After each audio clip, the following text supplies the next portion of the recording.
And for more on his take, we're joined by the president of the Elementary Teachers Federation of Ontario, David Mastin. David, thanks so much for joining us. First, what do you make of the results, specifically math, and also hearing that this has triggered a review of the Ontario curriculum? Yeah, thanks for the question. I think this is a big distraction. I mean, statistically, the data that has just come out over the last couple of days, which was held back in a dramatic fashion, really doesn't show anything different than the last 7 years that this government has been in power. So I definitely believe it's a big distraction.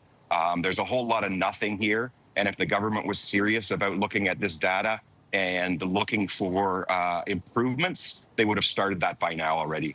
So the Elementary Teachers Federation is calling for an end to EQAO testing following these results. Can you explain that and why ultimately that is your position?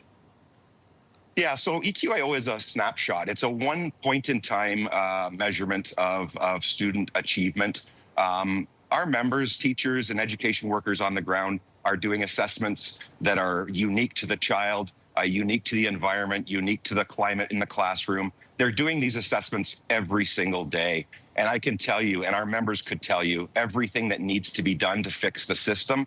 We know that smaller class sizes are needed. We know that more investments and supports for students with special needs are needed. So we know all the answers.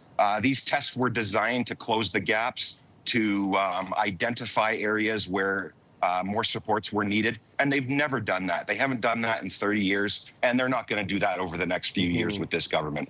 You touched on where you feel more investments should be made. I just want to dive deeper into that in terms of better solutions to help improve some test scores. And where do you think investments ultimately need to be made?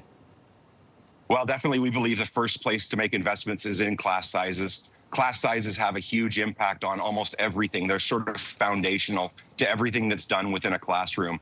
Smaller class sizes allow for more one-on-one time, more educator and teacher attention when there are signs that struggling is taking place by students.